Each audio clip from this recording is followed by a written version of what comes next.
Monsieur le Président, Monsieur le Préfet de la région Aquitaine, Monsieur le Président, nouvelle. C'est vrai que ça va. Monsieur le Président du Conseil départemental, Monsieur le Conseiller général, Jérôme, représentant Alain Rousset, Mesdames et Messieurs les élus, mes collègues de la commune, que je salue tout particulièrement. Et pour vous dire quelques mots, nous venons de célébrer la rénovation de la maison de la Boétie, qui est emblématique pour Sarlat, comme vous le savez. 500 ans après, nous voici dans ce nouveau pôle culturel. Il doit un peu son existence à Emmanuel Lasserre, magistrat d'origine périgourdine, qui officiait à la cour de Bordeaux, et qui décède en 1924 en léguant par testament à la ville de Sarlat ses collections de livres, d'objets d'art, en vue de l'aménagement d'une bibliothèque-musée pour l'instruction publique. Et c'est ainsi que la collectivité s'est engagée pour la première fois, il y a un siècle, dans des travaux d'aménagement pour ouvrir une bibliothèque en 1930 pour les habitants du territoire. Le problème, c'est que cette bibliothèque, depuis des années, était devenue un sujet de préoccupation permanent, notamment pour la DRAC, parce que nous n'étions pas tout à fait en conformité. Il y avait des problèmes d'accessibilité, d'exiguïté, de vétusté. Tout ça n'était pas très conforme. Et on était dans la même situation au niveau de l'enseignement musical, puisque le conservatoire départemental, je salue d'ailleurs le président du conservatoire, et nos associations dédiées à la musique étaient installées, je peux le dire aujourd'hui, je leur disais toujours qu'ils étaient bien installés, mais ils étaient dans les locaux inappropriés. Et les choses arrivent parfois par opportunité.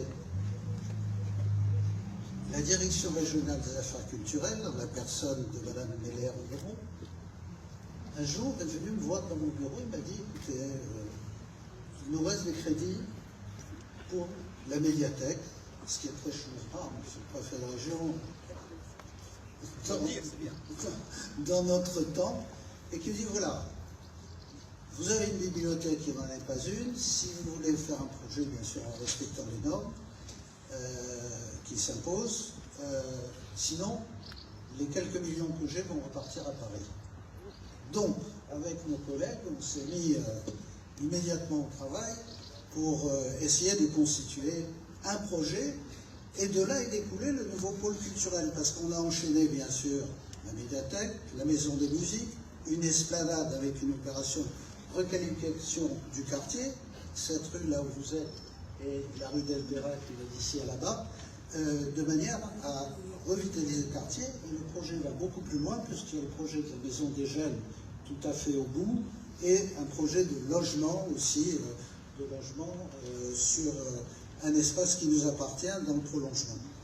Et tout ça en face du cinéma pour qu'il y ait une liaison tout à fait fluide. Alors je dis que lorsqu'on réfléchit à la maison de la Boétie, pour nous, petite commune, monsieur le préfet, on n'est pas comme des villes de plusieurs milliers d'habitants. Donc quand on regarde la maison de la Boétie, on l'a rénovée parce que c'était une volonté et un devoir. Et comme j'avais commencé au début de mes mandats, la rénovation du secteur sauvegardé, nous avait bien sûr bien montré le chemin. Alors que ce nouveau groupe culturel, il est né d'une opportunité financière. Encore fallait-il que cette opportunité rencontre les objectifs que nous avions identifiés de la politique conduite ces dernières années en termes de services offerts aux Sarladais, parce que c'est cela qui importait.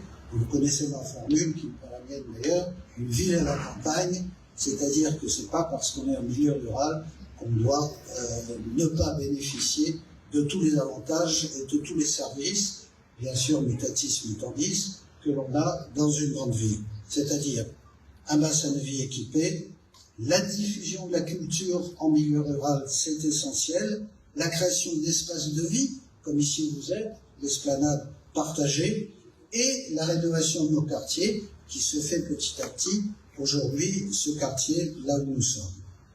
Et c'est ainsi qu'au 1er janvier 2014, la communauté de communes décide d'acquérir la compétence, auparavant dévolue aux communes, pour la construction, l'entretien et le fonctionnement d'équipements culturels. D'ailleurs, je presse mes collègues également d'intégrer le centre culturel de Sarlat, ils sont là, de moi, comme tout à fait d'accord. Et toi, tu serais d'accord. Enfin, c'est de la cuisine interne, je le dis, parce que maintenant on dit la vérité, sinon on se retrouve sur les réseaux sociaux. Donc, nous avions pour objet de soutenir financièrement, en tant que communauté de communes, la construction d'une médiathèque accessible à tous, service étendu, collection renouvelée et dimensionnement intercommunal doublé d'une maison des musiques. Et pour conforter cette idée, c'était vraiment la volonté d'offrir un accès le plus égalitaire possible aux habitants, et d'où l'idée que Patrick d'ailleurs a conduit, la mise en réseau des bibliothèques existantes sur notre territoire. Je rappelle que Sainte-Nathalène, si modeste commune soit-elle, ou bien Marcaille, qui trône sur les hauteurs de Sarlat, sont dans le réseau des médiathèques, bibliothèques, et donc avec le département, Monsieur le Président, que vous avez mis en place. En 2016, alors vous voyez, on est déjà 2014-2016, le Conseil communautaire adopte le projet, on a mis 2 ans, d'une médiathèque tête de réseau à Sarlat et d'une maison des musiques, avec un projet inédit pour notre communauté de communes, parce que c'était le premier projet intercommunal porté par la collectivité, et pour la collectivité, la communauté de communes a bien sûr porté d'autres projets, mais au titre du pays. Concours d'architectes, plus de 130 cabinets sont candidats. Ça veut dire que, je ne sais pas si c'est sur Sarlat ou une médiathèque qui j'ai candidature, mais c'était quand même une opération importante. Et puis finalement, le cabinet strasbourgeois de Démy Coulon et Associés, ici présent, cher Dominique, qui remporte le concours et qui va assurer la conception du bâtiment et la conduite des travaux. Là, on est en 2016. 2019, les travaux de construction démarrent. Et puis après, le Covid. Alors, le Covid, la guerre en Ukraine, la réfaction de certains matériaux et fournitures, l'augmentation des prix, les difficultés de recrutement dans le BTP. Alors, quand on me dit, mais alors on a 18 ans, vraiment, ben, tout ça, ça s'est accumulé sur 2 ans, 3 ans, et après les 2 ans du Covid, il y a eu l'augmentation des prix, les entreprises qui voulaient renégocier, etc. On était vraiment dans une situation. Mais enfin, le 30 novembre 2024, elle est ouverte, et c'est le début d'une nouvelle histoire où le projet qui est imaginé a pris forme petit à petit, un public extrêmement diversifié. Et lorsqu'elle s'ouvre au public, c'est pour ça qu'il y a une liaison avec Emmanuel Lasserre, elle honore Emmanuel Lasserre, c'est pour ça d'ailleurs que la rue où vous êtes porte son nom, et c'est 5 ans après la première bibliothèque qui a été réalisée à Sarlat. C'est objectivement, alors, parfois on dit, oui, on ne s'envoie pas des fleurs soi-même, mais la médiathèque accueille 3000 lecteurs par mois. Le nombre d'abonnés est passé de 1600 dans notre ancienne petite bibliothèque à près de 4000. Et vous allez me dire que les habitants ici n'ont pas besoin de cette ressource culturelle qui est le livre, mais le livre aujourd'hui sous toutes ses formes, notamment sur le numérique. Il en va de même pour la maison de musique qui compte à ce jour 120 élèves pratiquant toutes sortes d'instruments et 20 conventions qui sont signées avec différentes associations musicales et qui utilisent les différentes salles et les différents studios. D'ailleurs, c'est tellement bien fait, monsieur l'architecte, Dominique, qu'on ne les entend pas. Parce que vous savez que le voisinage est quelque chose de nos jours. Les bruits du voisinage. Ben, pas souvent, on ne les entend pas répéter. C'est assez extraordinaire. Mais ce qui est vraiment important pour nous dans cette réalisation, c'est le service qui est offert. Certains n'ont pas conscience de ce qu'un ensemble tel que ce pôle culturel peut représenter en termes d'accès pour tous à la lecture, à la musique ou aux manifestations. Aujourd'hui, on est dans un monde où l'information circule vite, parfois trop vite, le numérique prend une place prépondérante, et il nous semblait essentiel d'avoir ici, entre Sarladé, ça dépasse bien sûr la ville de Sarlat, la communauté de communes, qu'on puisse avoir un lieu où l'on peut prendre le temps de lire, d'apprendre, de découvrir, de se rencontrer. Et c'est ce qui se passe ici, avec un public extrêmement mixé, je veux dire, s'il y a des jeunes, que des moins jeunes, que des tout petits, etc.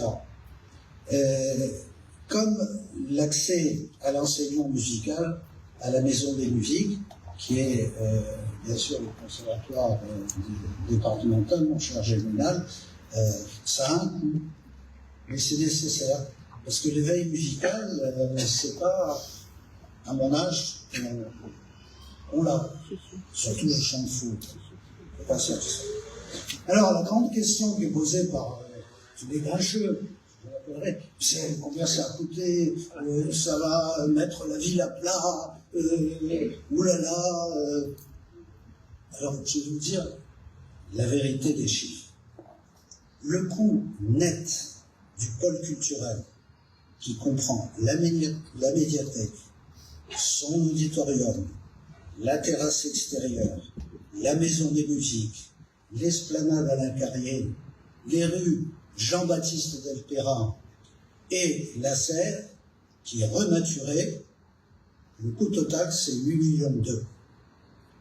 Alors maintenant, je vais vous donner les autres chiffres, il ne faut pas que le préfet les entende parce qu'il va demander comment ils ont fait. Le coût net pour la communauté de communes et la ville ressort à 2,8 millions. 2,8 millions sur 8,2 millions. Et respectivement 1,4 million pour la communauté de communes et 1,4 million pour la ville de Sarlat, parce que quand on voit la rue, c'est pas uniquement la surface, c'est les réseaux qui ont été refaits dessous, qui ont un coût tout particulier. Et pour le fonctionnement, c'est très simple. En 2016, on avait, en toute transparence, envisagé un coût net de fonctionnement de l'ordre de 450 000 €. Nous devrions, en 2025, être dans cette fourchette, et c'est déjà 50 000 € qui étaient déjà financés par les emplois que nous avions à l'ancienne bibliothèque, et qui sont dans nos communes.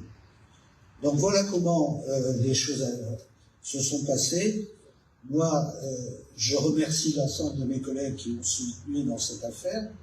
Ce n'est pas facile, il y a eu des discussions, des votes, mais on est passé, et je voudrais tout particulièrement remercier Patrick Satinet et lui dire quelques mots après moi. Il me reste à dire merci aussi à toutes les entreprises qui ont participé, avec lesquelles les choses n'ont pas toujours été faciles, j'en dirai pas plus, à nos services techniques, en particulier à Sandrine et à Benjamin, j'espère qu'ils sont dans la salle, je tiens à les citer, parce que Sandrine a depuis quelques cheveux blancs, au cabinet, bien sûr, d'Acheture Coulon, et tout particulièrement Mathilde, elle est là, Mathilde, à Mathilde Blum, qui, elle, ne s'arrachait pas des cheveux, mais tenait bien la barre. Non, vraiment, là, vous l'avez perdu, vous n'avez pas fait une bonne affaire. Donc, et merci aussi à l'équipe de la médiathèque, qui porte désormais sa réussite, à la tête de laquelle se trouve Camille, mais un grand remerciement, je l'ai aperçu par là, Tiffaine, qui est partie vers d'autres cieux, mais qui a géré... Où Tiffaine? Ah, c'est derrière. Elle a géré, malheureusement, elle nous a quittés, mais enfin Camille la remplace efficacement. Mais elle a construit, suivi toute l'opération en prenant la succession de Madame Fernandez, qui malheureusement ne peut pas être là aujourd'hui, mais qui, elle, a espéré pendant 30 ans une nouvelle bibliothèque. Donc, il faut bien voir ce que représente ce projet. Et nous souhaitions, et nous l'avons eu, une médiathèque, un espace ouvert, accessible, lumineux, confortable, avec des usages multiples, un lieu de vie où chacun se sent bien, se rencontre, c'est chose faite. Mais dites-vous bien que pour moi et pour nous, et pour moi en particulier, c'est un symbole extrêmement fort en faveur de la culture, de l'éducation et du lien social. Et je crois qu'aujourd'hui, c'est vraiment quelque chose qui fait défaut dans bien des secteurs, dans bien des pays. Elle incarne notre volonté de prendre la connaissance accessible à toutes et à tous, quelle que soit l'origine, l'âge ou le parcours. Et vous en jugerez par vous-même, vous en avez déjà jugé. Voilà, je vous remercie en tous les cas. Merci à tous.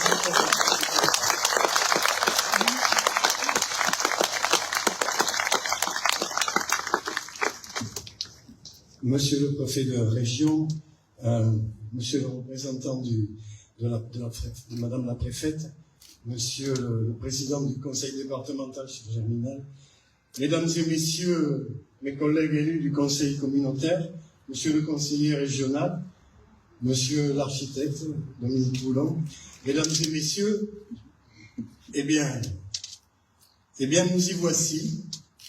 Le président vient de le préciser, il y a encore quelques années, se dressait ici l'emblématique usine d'El Peira, dont le départ avait laissé en Sarladé une profonde amertume. Sur cette friche industrielle, une nouvelle structure de service public vient de naître, redonnant vie à tout un quartier, offrant aux habitants du Grand Sarladé un espace de partage, d'accès à l'éducation, à la connaissance, au loisir, en l'enrichissement individuel et collectif. En votant la réalisation du pôle, c'était le 29 février 2016, les élus de la communauté de communes ont ouvert une nouvelle page de l'engagement culturel du Périgord noir, qu'ils en soient remerciés. L'offre culturelle s'en trouve affermie, diversifiée, avec son cortège de bienfaits, sans oublier que la culture représente également sur notre territoire, il ne faut cesser de le rappeler, un atout économique important. Jean-Jacques de Peretti a rappelé le pourquoi de nos démarches. Il a rappelé l'opportunité qui se présentait, les difficultés rencontrées.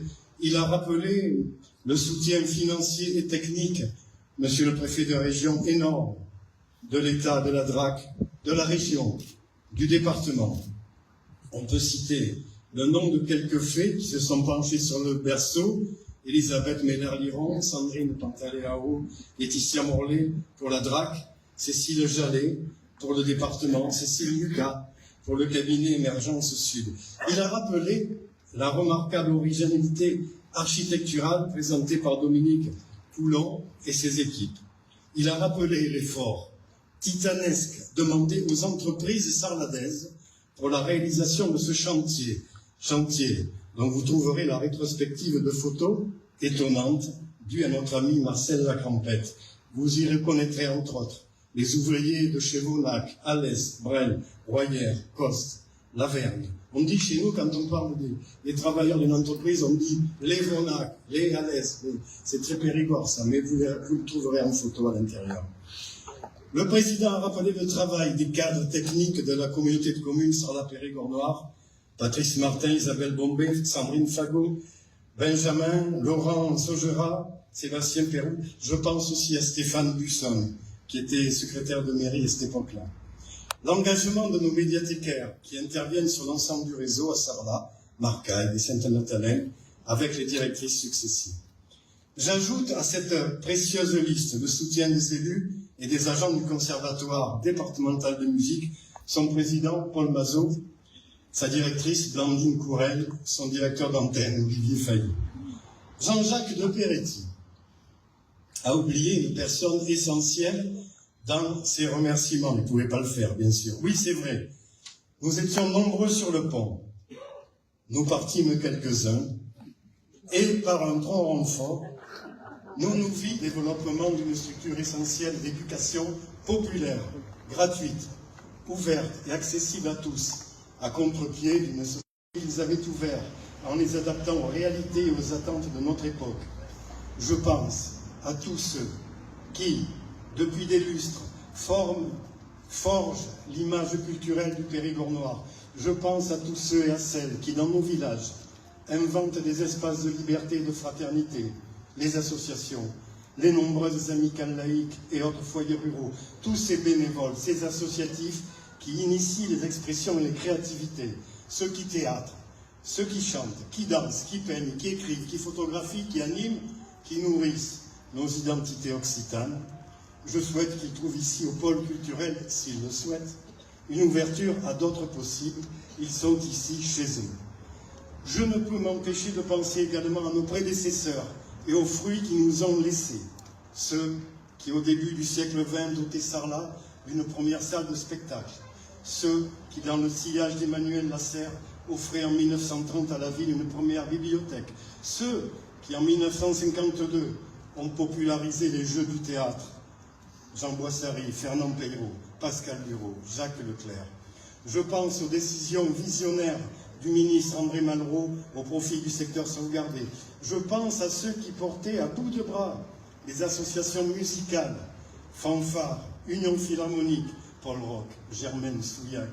Ceux qui implantaient les premiers cinémas, Jeanne et Martial Vial. Ceux qui lançaient le festival de l'audiovisuel et du film, Guy Frey, Marcel Desvergne, Joël Bellon. Je pense aux pionniers des radios libres, Bernard Delange, Georges Deroc et l'aventure d'Aki-TV. Je pense aux bâtisseurs du centre culturel et de l'école de musique. Je pense à Louis Denbon, Jean Villatte. Tous participaient de la même démarche. Encore une fois, l'héritage et la conquête. Le pôle culturel s'inscrit dans leurs empreintes éclairées, établissant un lien entre leur héritage précieux et un futur à inventer. Le réseau des médiathèques et la maison des musiques appartiennent à présent aux habitants de la communauté de communes. Je suis persuadé qu'ils y trouveront un vertigineux supplément de bonheur.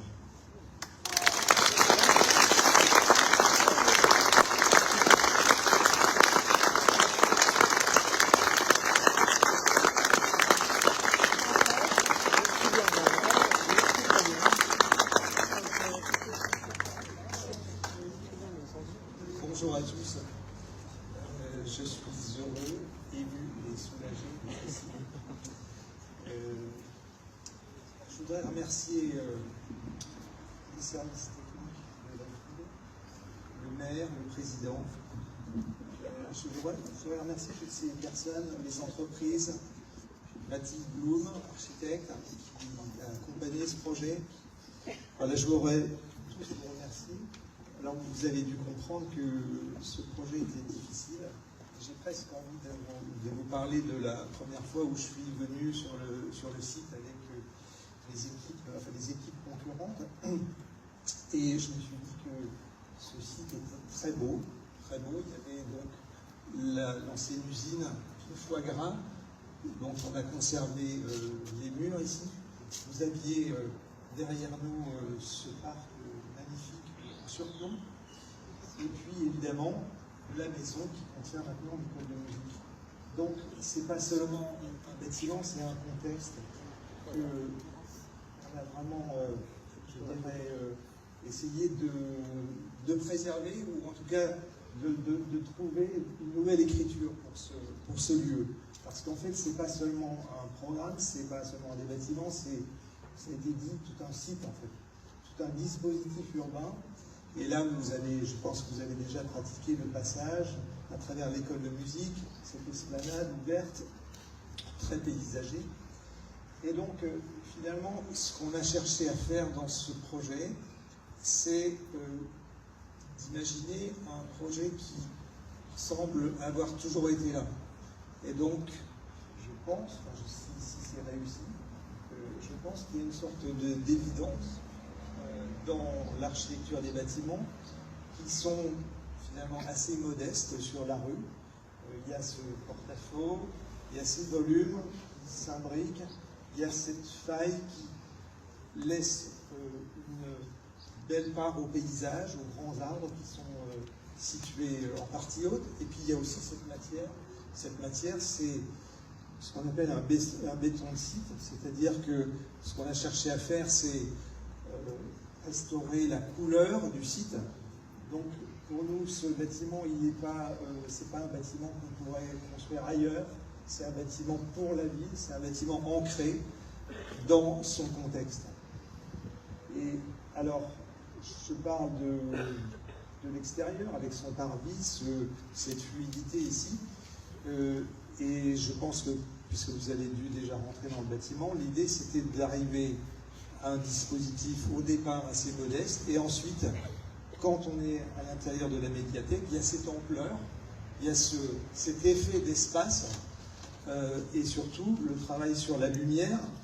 Vous regarderez, en fait, vous observerez que finalement, à n'importe quel point de vue dans le bâtiment, on a des cadrages sur le site. Par exemple, vous avez ce grand canon à lumière qui cadre sur un arbre qui est en surplomb. Vous avez en fond de l'espace cette grande baie qui laisse une vue sur la pierre des maisons d'à côté. Donc l'idée c'est d'être dans un espace, mais en même temps cet espace il est connecté au site et puis il le valorise. Donc ça c'est un peu l'idée du projet, c'est donc donner une certaine générosité, et ensuite vous verrez que si vous êtes usager, vous verrez que ce bâtiment, enfin cet espace un peu, comment dire, qui a une certaine ampleur, il a des sous-espaces. C'est-à-dire que on peut trouver des lieux différents, différenciés. Il y a par exemple l'espace dédié aux enfants, il y a l'espace dédié aux adolescents. Donc l'idée c'est que tout le monde se retrouve dans un même espace et en même temps il y a des places particulières, spécifiques. Donc voilà ce qu'on a cherché à faire. On a un bâtiment qui techniquement est très économe en énergie. En cours de chantier, Monsieur le maire, enfin Monsieur le Président, on a décidé de mettre en toiture des capteurs solaires photovoltaïques, ce qui fait qu'on est en autoconsommation. Voilà, c'est-à-dire que ce qui est produit par les capteurs vient alimenter directement la médiathèque. C'est une médiathèque qui n'a pas de climatisation, parce que l'idée c'est de travailler sur l'inertie du bâtiment, c'est-à-dire que je pense que vous avez dû peut-être prendre la mesure du fait qu'il y a une certaine fraîcheur qui existe sans avoir recours à des éléments techniques qui sont consommateurs d'énergie. Voilà. Et puis je dirais que ce qu'on a essayé de faire aussi, c'est de retrouver à l'intérieur cette matière, la pierre. Vous avez vu qu'il y a par exemple une sorte de niche dans l'espace. Cette niche, en fait, elle laisse entrevoir le rocher qui parfois suinte encore, c'est-à-dire il y a de l'eau qui coule. Donc l'idée, c'était vraiment de se dire, voilà, on fait un bâtiment, et puis ce bâtiment, il est connecté au site. Voilà. Et ce qui me semble plutôt... Enfin, ce qui me fait plaisir, c'est que visiblement le bâtiment semble adopté par la population, et c'est vrai que ce type de programme, je trouve que c'est un des programmes publics les plus généreux, parce qu'évidemment ça rassemble toute une génération, c'est du plus jeune au plus âgé, et ça c'est vraiment, il me semble, très important pour une ville de pouvoir, à travers une architecture, rassembler des personnes qui viennent par plaisir, pas seulement pour emprunter un livre, mais pour être là, pour voir ce qui s'y passe. Donc voilà, merci beaucoup.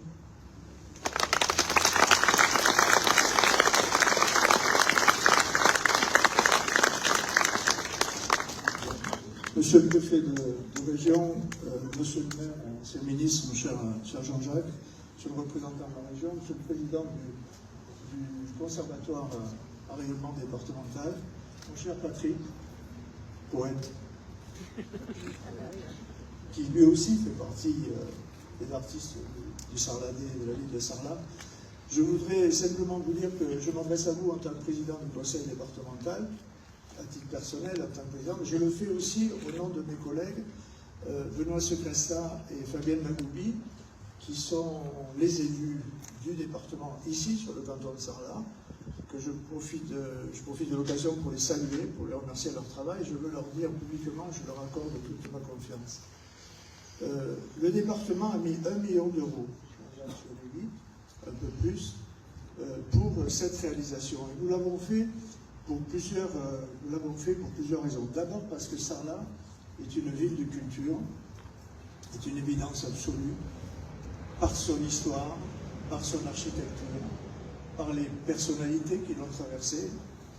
Et on ne peut pas citer Étienne de la Boétie, mais aussi par André Malraux, qui en a modifié le cœur, mais aussi par ceux qui l'ont bâti. Et je ne vais pas redire tout ce que Patrick a dit, tous les Sarladais qui ont contribué au rayonnement culturel de cette ville. C'est important de soutenir Sarlat, parce que Sarlat, c'est la moitié des visiteurs de la Dordogne. Aujourd'hui, il y a 6 millions de visiteurs qui viennent chaque année dans notre département. Sur ces 6 millions, il y en a la moitié qui viennent à Sarlat. Donc il y a derrière l'aspect culturel aussi l'aspect économique. Vous savez tous, comme moi, que le département de la Dordogne, il ne vivrait pas sans son attractivité, et en particulier grâce à son attractivité culturelle. Depuis Lascaux, depuis les peintres de Lascaux, mais aussi grâce aux 1000 châteaux, grâce à tous ces villages, à toutes ces villes, à tout le patrimoine rural et à toute l'animation culturelle que l'on a pu y développer. Donc pour nous, c'est important de soutenir la ville de Sarlat. Et Jean-Jacques, tu le sais, le département, je crois, n'a jamais fait défaut sous tes mandats de maire, comme on l'a été quand Louis Delmont était à la tête de la mairie de Sarlat. On l'a fait aussi parce qu'il faut soutenir les collectivités. J'inaugure beaucoup en ce moment, puisque les municipales approchent, et les collègues me disent on a peur d'arriver trop tard et qu'on ne puisse pas inaugurer. C'est pour ça que je n'étais pas là ce matin, j'étais à Beauregard de Terrasson. Et je veux dire, mais vous le savez, monsieur le préfet de région, aujourd'hui, je considère que les collectivités réparent la République. La République, elle est sérieusement secouée aujourd'hui par des courants de pensée totalement contradictoires. Elle est secouée sur le plan politique, elle est secouée par rapport aux difficultés financières qu'elle connaît. Et il faut des pôles de stabilité. Et moi, je vois plusieurs fois par semaine, à Sarlat, à Périgueux, où on a reçu Marie-Josée Perret il y a 2 jours, qui a fait un magnifique pôle sportif, mais je vois même dans les plus petits villages, je vois des gens se dévouer, la plupart bénévolement, on ne le dit pas, se dévouer pour rendre la vie de leurs concitoyens meilleure, et surtout pour montrer que l'intérêt collectif, à un moment donné, doit s'imposer aux intérêts individuels. Et je crois que sur le plan social, aujourd'hui, quand on regarde la France, un pays où les gens n'ont pas le moral, un pays où on considère que l'avenir de nos enfants, de nos petits-enfants sera moins bon que celui qui est passé, je crois qu'il est important de redire qu'on peut refaire un tissu, on peut reconstituer un tissu, et ce tissu, il passe par les collectivités.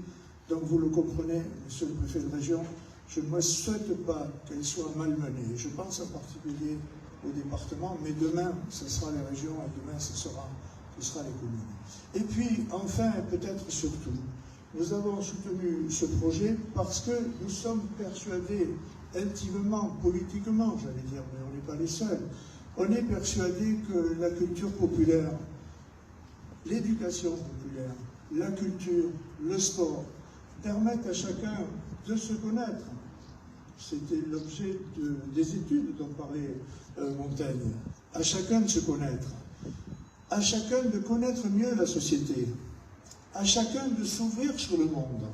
À aller rencontrer les autres. À aller voir des gens qui ne pensent pas comme nous. Des gens qui ne chantent pas comme nous. Des gens qui ne jouent pas de la musique comme nous. Des gens qui ne font pas de théâtre comme nous. Et toute cette ouverture, elle permet, nous en sommes persuadés, en tout cas, de conforter le lien social, mais de faire aussi que notre société écarte les idées néfastes qui s'appellent le racisme, la xénophobie, l'homophobie, aujourd'hui que l'on voit refleurir, la haine des étrangers.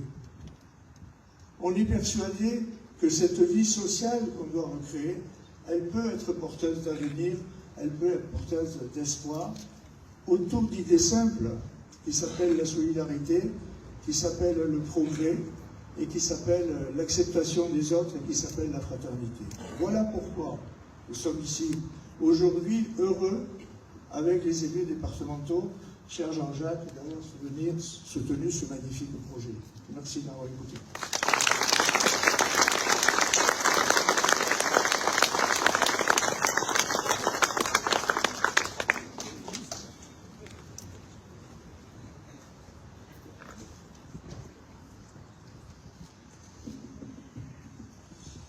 Bien, monsieur le représentant.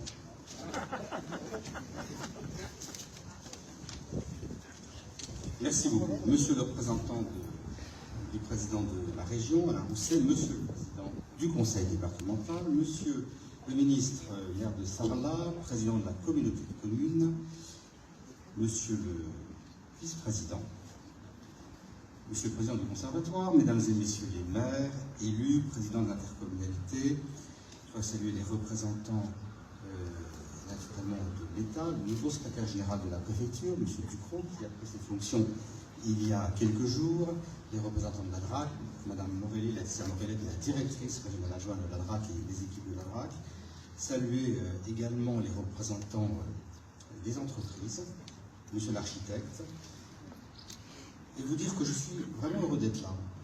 Je vais vous parler de façon assez personnelle pour 3 raisons. D'abord, les fonctions de préfet de région, dans la plus grande région de France, en superficie, m'amènent à sillonner les 12 départements et d'être présent de façon régulière, et notamment lorsque l'on a des événements où l'impulsion régionale a été très importante avec la mise en œuvre des politiques lancées au niveau régional. Et c'est le cas aujourd'hui.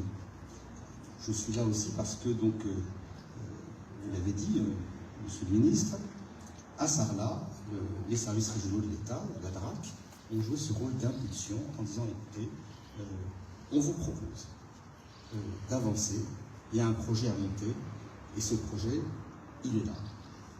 Et puis il y a une troisième raison pour laquelle je suis là. Vous savez, j'ai une grande partie de mon cœur dans ce département. J'y ai fait mon stage en préfecture il y a 40 ans, 1986. C'est ça qui a déterminé mon destin, c'est ça qui m'a amené à vouloir être préfet. C'est à ce moment-là que j'ai rencontré M. de Peretti, qui était élu local. Il y en avait d'autres, hein. Il y avait aussi Yves Guéla, Roland Dumas, il y avait beaucoup de grands acteurs. Et donc, une partie de mon cœur est restée dans ce département. J'y ai passé 9 mois, j'ai sillonné en long, en large, en travers toutes les routes de la Dordogne. Je suis beaucoup venu en Périgord-Noir. C'était aussi les débuts du festival musical du Périgord-Noir, et déjà le Sarladais s'y illustrait. Et donc c'est toujours un grand bonheur de venir, et je n'ai pas hésité, lorsque vous m'avez invité, monsieur le ministre, à dire je viens. Je viens parce que c'est important. Alors décidément, la culture est à l'honneur à Sarlat. Il y a une semaine, il y avait cette réunion avec le président du Centre national du cinéma, avec une journée pour saluer le caractère unique du Festival du film, qui chaque année réunit ici les élèves d'enseignement spécialisé à Sarlat. Et le président du CNC, il a pris aussi la mesure de l'ambition qui est déployée autour de l'investissement pour le cinéma avec France Tabac, avec une participation de l'État qui est tout à fait substantielle.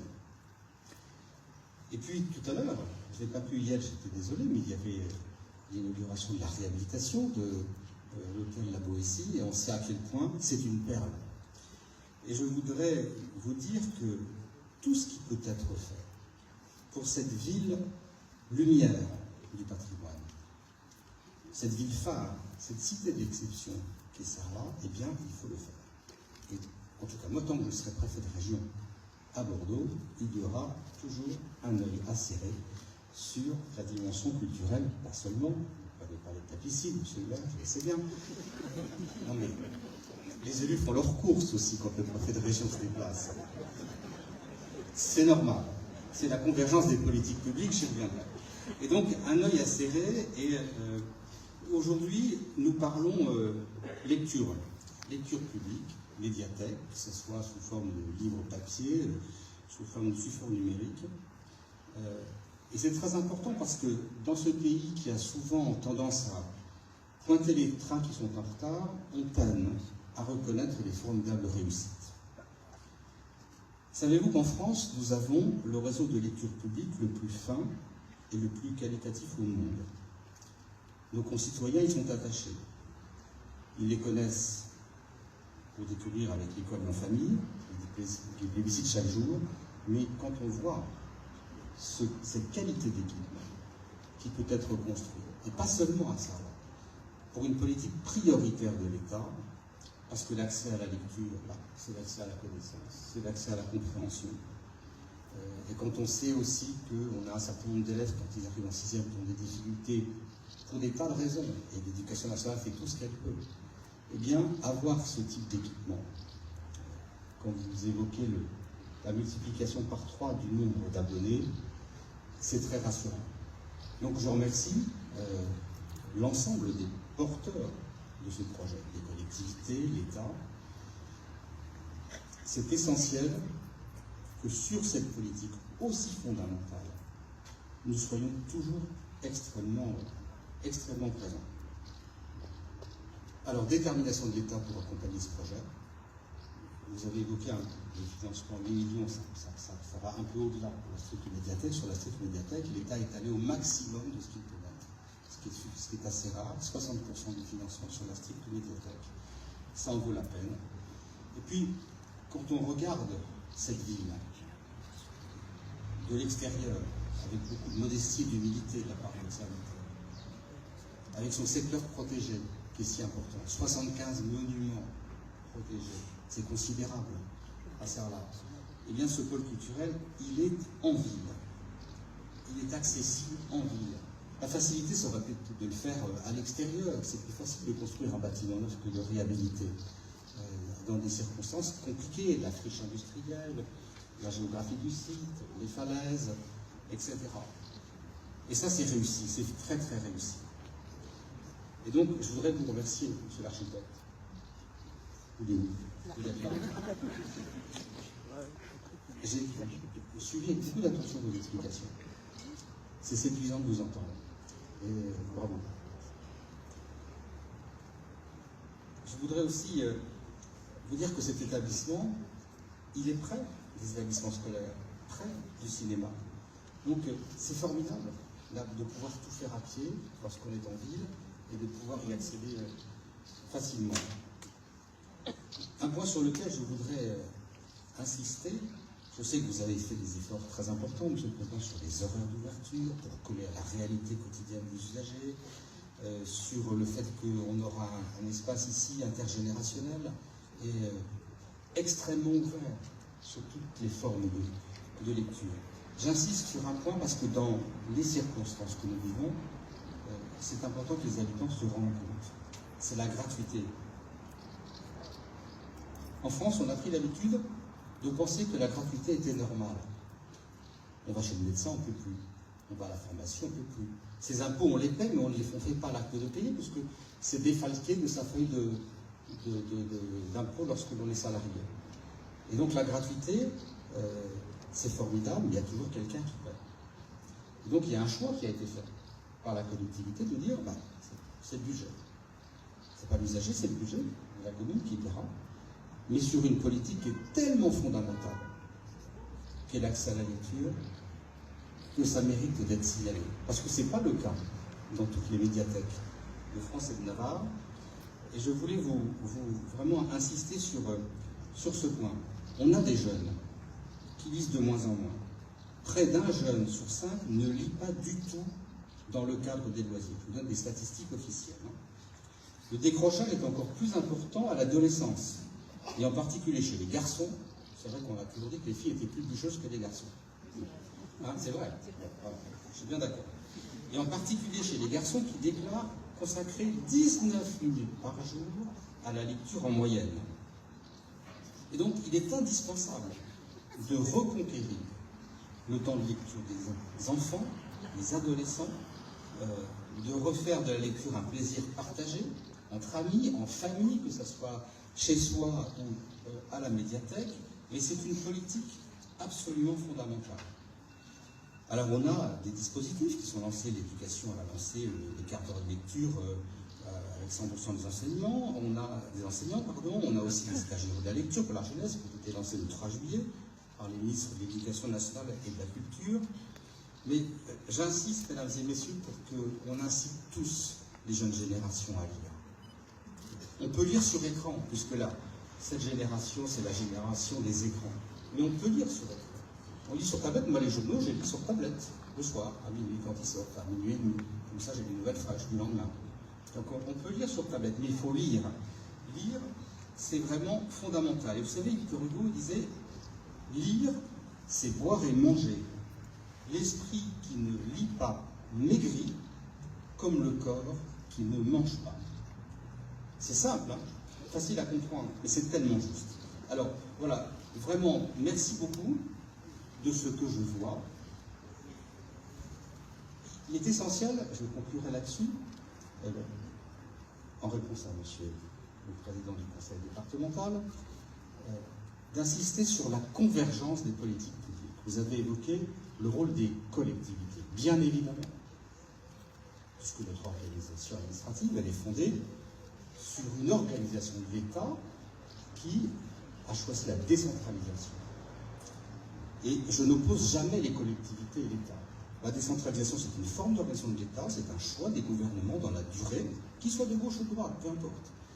Et donc, faire en sorte que la politique des collectivités, de l'État, chacun dans ses compétences, aille dans le même sens, c'est d'abord fondamental pour nous, les citoyens, et on est tous des citoyens, parce que derrière, il y a des impôts, des financements publics, et c'est important pour comprendre, parce que parfois, quand on est 6 ou 7 derrière un ruban, on peut être amené à dire, mais qui fait quoi?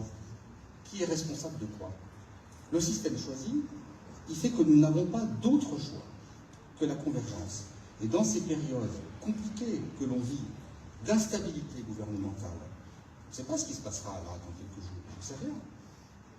Il est essentiel que le message des pouvoirs locaux, qu'ils soient de l'État ou des collectivités, aille dans le même sens. Il y a un pays qui tient, il y a une armature qui fonctionne, il y a des équipes qui sont au travail, il y a une puissance publique qui est là pour aider aussi l'initiative privée, parce que l'initiative privée, elle est fondamentale, ce sont les entreprises qui créent la richesse dans le pays. Nous, on redistribue, on aide, on ne crée pas de l'emploi. Donc voilà, je voulais vous délivrer ce message fondamental. Soyez rassurés, il y a une puissance publique locale qui tient et qui fera le job. Merci beaucoup.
La première fois que j'ai vu Maria, il avait les larmes aux yeux.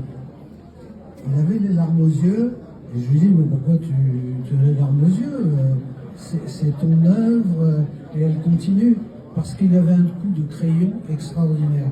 C'est-à-dire que vous déjeuniez avec lui, vous lui disiez, mais j'ai l'association du tennis club qui demandait... Il faisait l'esquisse en parlant lorsque la nappe le permettait, qu'elle était en papier. Et sa réalisation magistrale, c'est celle-ci, enfin, qui a fait, que vous connaissez, qui a fait le tour du monde. Mais surtout les idées. Vous allez voir là-bas une affiche qui représente la maison de la Boétie et qui fait un doigt bien sympathique au méchant. Il faut la voir parce que c'est vraiment un talent incroyable. Alors moi, comme je ne sais pas dessiner, je ne sais pas chanter, en tout cas chant faux, j'étais admiratif.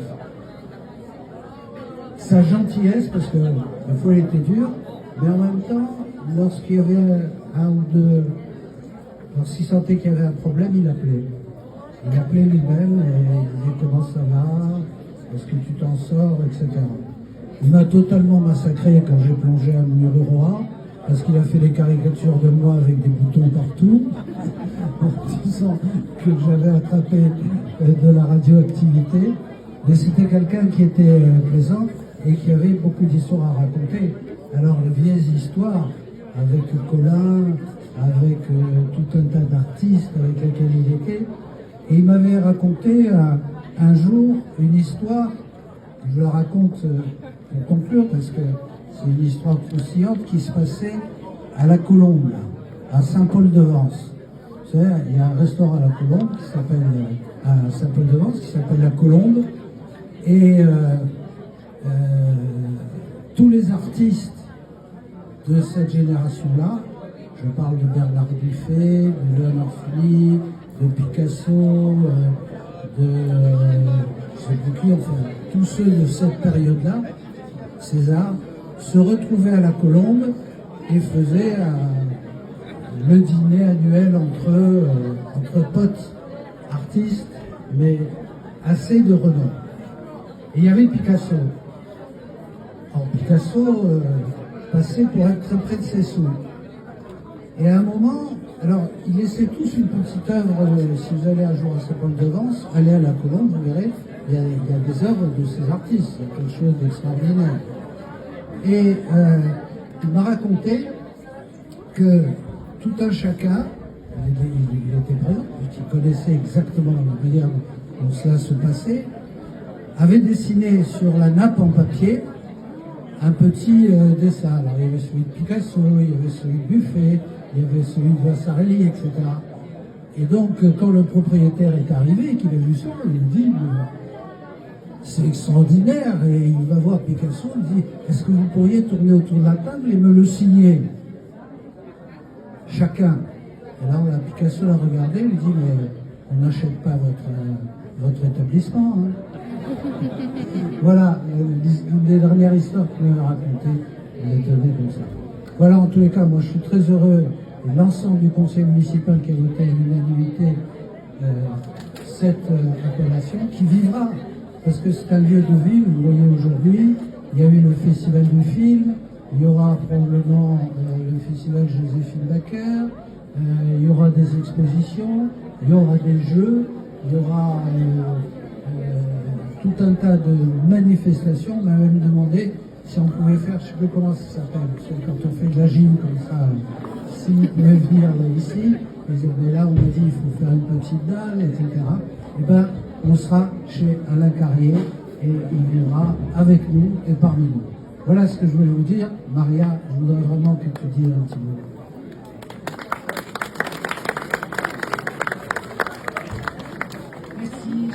Merci à vous d'être là. Alors, je crois que vous avez entendu de très longs discours qui se justifient. Parce qu'effectivement, ce nouveau lieu est absolument magnifique. Que ce soit le nouveau bâtiment, l'ancien bâtiment, la façon dont les choses se sont accrochées architecturalement, culturellement aussi. Et effectivement, on sent bien que dans ce quartier, des choses vont se passer, sûrement très importantes pour la ville de Sarlat. Donc moi, ce sera simplement des remerciements. Remerciements à... Oui, je viens, tiens. Je me fais de radio, je te remercie. Merci à Romain et à Charlie. Tu sais qui ils sont. C'est eux qui ont eu l'idée qu'un jour, un endroit porte le nom de notre père. Alors, je dis de notre père parce que, vous me connaissez, j'ai habité Sarlat longtemps, mais j'ai un frère aussi. Mon père avait 2 enfants, 2 héritiers. Donc du coup, merci à eux parce que nous, on n'était pas en position de demander ça. et eux l'ont fait, et merci à la municipalité qui l'a accepté. Merci à vous tous d'être là aujourd'hui, c'est un bel hommage, et je pense que de là où il est, et je pense d'ailleurs aussi au général Fajol, mon fils est là, parce que je pense qu'ils sont tous les deux là où ils sont. Ils doivent être contents de nous voir dans cette assemblée aujourd'hui pour rendre hommage effectivement à mon père, mais aussi à la culture plus largement sarlatée, que mon père a servi, mais que mon ex-mari, Pascal Bureau, a servi, mon ex-beau-père, Pascal Bureau, a servi, que mes grands-parents avec le café du Palais de Service. Donc c'est vrai qu'on est très liés à tout ça. Merci à vous tous d'être là. Et encore excusez mon frère qui n'a pas pu être là. Je suis toujours très heureuse de vous voir tous réunis et tous les yeux. Merci. Il a passé une partie de sa vie à me dire mange, s'il te plaît, mange. Et lui, il n'a jamais arrêté de manger ni de boire. Donc voilà, je pense que c'était une introduction un peu difficile pour lui. Voilà.